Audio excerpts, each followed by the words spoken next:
الحمدللہ والصلاۃ والسلام علی رسول اللہ اما بعد۔ دیکھیں، طلاق دینے کا جو صحیح طریقہ ہے وہ قرآن و حدیث کی روشنی میں وہ ہم دیکھ رہے ہیں۔ پیچھے بھی ہم نے طلاق کا کوئی مختصر دیکھا کیا اسباب ہے، وجوہات ہیں۔ تو طلاق دینے کا جو صحیح طریقہ ہے قرآن و حدیث کے مطابق وہ ہم نے پیچھے کچھ چیزیں دیکھی ہیں۔ آج ہم اس کی مزید وضاحت دیکھتے ہیں کہ یہ کیا شرطیں ہیں جو طلاق دینے سے پہلے جو شرطیں ہیں، ارکان ہیں، وہ ہمیں پتہ ہونا چاہیے۔ جو شرطیں ہیں، پہلی تو ہم نے مؤثر بات کی کہ بیوی حیض کی حالت میں نہ ہو، اور اس طہر میں ہو جس میں ہم بستری نہ کی ہو۔ یہ چیزیں ہم نے دیکھیں۔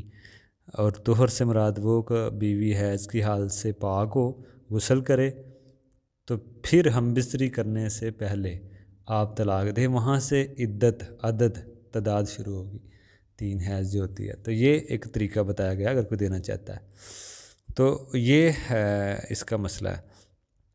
ہاں، اگر طلاق حیض کی حالت میں دے دی تو وہ نہیں مانی جائے گی۔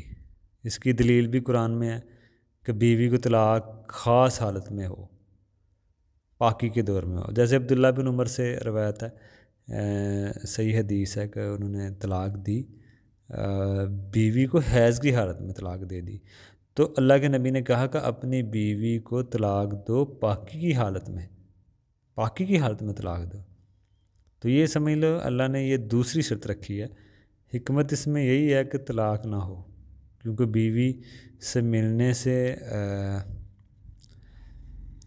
کیونکہ اس ٹائم کیونکہ بیوی سے ملنے کی اجازت نہیں ہوتی جب بیوی حیض کی حالت میں ہوتی ہے، تو شوہر ڈسٹرب رہتا ہے، تو اس لیے اللہ نے شوہر کو روک دیا ہے، کیونکہ اس مرحلے میں طلاق ہونے کے امکانات زیادہ ہوتے ہیں، ڈسٹرب رہتا ہے، چانس زیادہ ہوتے ہیں۔ تو اس لیے حکمت یہ ہے کہ حیض کی حالت میں انسان سے وہ ملنے کا رشتہ جو ہوتا ہے وہ کٹا ہوتا ہے، تو وہ ڈسٹرب ہو سکتا ہے، تو چانس بڑھ جاتے ہیں طلاق دینے کے۔ تو اس لیے اللہ نے اس کو روک دیا کہ جب بیوی تیری حیض کی حالت میں تو آپ طلاق نہ دیں۔ تو تعلق نہیں ہوتا، کٹا ہوتا ہے، تو اس لیے اسلام نے روکا ہے۔ تیسری شرط یہ ہے کہ اگر غلطی سے حیض کی حالت میں طلاق دے دی، یہ بھی شرط ہے، اگر غلطی سے حیض کی حالت میں کسی نے طلاق دے دی تو وہ سمجھ لیں اگلے طہر میں بھی طلاق نہیں دے سکتا، ٹھیک ہے نا؟ تو اس لیے اس کو ایک اور طہر کا انتظار کرنا پڑے گا، سیکنڈ والے طہر، اگلے نیکسٹ طہر کا انتظار کرنا پڑے گا۔ اس کی دلیل بھی صحیح بخاری کی حدیث ہے وہی، ٹھیک ہے نا؟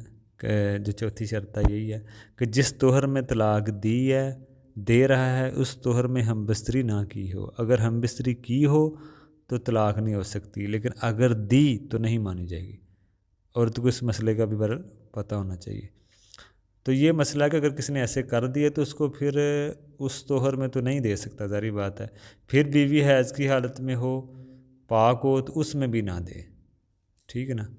بلکہ اگلے طہر کا، سیکنڈ طہر کا انتظار کرے، اس کے لیے ایک ڈن ہے، سمجھ لیں، تو اس کو ایک اور طہر انتظار کرنا پڑتا ہے۔ تو یہ عورت کو، اگر عورتوں کو ان مسئلوں کا پتہ ہو تو وہ جلدی ہی ہم بستری کر لے، تو طلاق اتنی آسانی سے نہ ہو۔ جیسے کوئی شوہر طلاق دینا چاہتا ہے، بعض ہوتے ہیں نا وہ طلاق دیتے ہیں تو فوراً مسئلہ پوچھنا شروع کر دیتے ہیں کہ ہم نے بیوی کو طلاق دے دی ایسے ویسے، تو کم از کم وہ لوگ تو آسانی سے نہ دے سکیں اگر ان کو مسئلے کا پتہ ہو۔ تو جس نے پکا ارادہ کیا ہے، چھوڑنا ہی چاہتا ہے، وہی دے گا۔ عام طور پہ پھر یہ آسان نہ ہو طلاق دینا، طلاق دینا بڑا مشکل ہے۔ اگر ہم قرآن و سنت کے مطابق دیکھیں، خلا آسان ہے، طلاق ہم نے آسان کر دیا، خلا کو مشکل کر دیا۔ خلا میں تو بڑی شرطیں ہیں، بہت ساری چیزیں دیکھنی ہوتی ہیں۔ اگر عورت کو اس مسئلے کا پتہ ہو تو اگر عورت چاہے تو حقیقت میں شوہر طلاق دے ہی نہیں سکتا اتنی آسانی سے۔ جیسے ہی عورت پاک ہوئی، فوراً ہم ملنا چاہے، اسے فوراً ملنا چاہیے شوہر سے، تاکہ طلاق نہ ہو۔ اس مہینے تو پھر ہو ہی نہیں نہ سکتی طلاق۔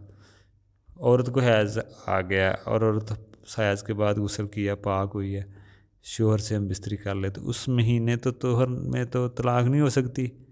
اگر کوئی دے گا تو گناہ گار ہے، نہیں مانی جائے گی۔ بعض تو خیر علماء مان لیتے ہیں، تو نہیں مانی جائے گی۔ تو یہ مسئلہ عورتوں کو بھی پتہ ہو تو پھر اتنی آسانی سے نہیں ہو سکتی، کیونکہ پہلے ہی دن اگر وہ مل لے، جب پاک ہوتی ہے حیض سے، تو پہلے دن ہی مل لے شوہر سے، تو پھر پورا طہر میں طلاق نہیں ہو سکتی۔ پھر آرام سے بیٹھی رہے، کوئی مسئلہ نہیں، آگے پورا طہر ہی وہ سکون سے بیٹھے، گزارے سکون سے۔ اگر کوئی چلاک عورت ہے یا سمجھدار ہے تو سمجھدار عورت پڑھی لکھی ہو تو وہ عورت طلاق اس سے آسانی سے نہیں ہو سکتی۔ عام طور پر شوہر حیض کے بعد فوراً ہم بستری کرتا ہے، تو اس لیے عورت کو یہ 4 چیزیں سمجھنی چاہیے۔ طلاق اتنی آسانی سے نہیں ہو سکتی۔ یہ پہلے ارکان کے متعلق 4 شرطیں ہیں، اگر یہ 4 شرطیں نہ پائی جائیں تو طلاق نہیں ہو سکتی۔ سمجھ لیں کہ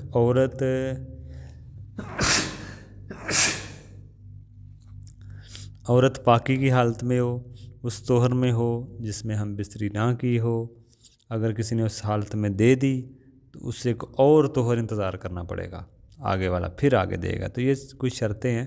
ایک طلاق دے تو یہ خیال رکھنا چاہیے یہ ساری شرطوں کا۔ مزید آگے بھی کچھ ہم دیکھیں گے کہ اور کون کون سی چیزیں کو ہمیں مد نظر رکھنا چاہیے طلاق دینے سے پہلے۔ اگر ہم یہ نہیں رکھیں گے تو ہم سمجھ لیں قرآن و حدیث کے خلاف جا رہے ہیں، قرآن و حدیث سے الٹ دیکھیں۔ اگر ملنے کا قرآن حدیث میں ایک طریقہ بتایا گیا کہ آپ اس طرح ملیں نکاح کے لیے، تو الگ ہونے کا بھی طریقہ بتایا گیا ہے۔ اس لیے ہمیں اپنی مرضیاں نہیں کرنی چاہیے، جو اللہ کی حدود ہیں اس کے مطابق ہی ہمیں الگ بھی ہونا چاہیے اور ملنا بھی چاہیے۔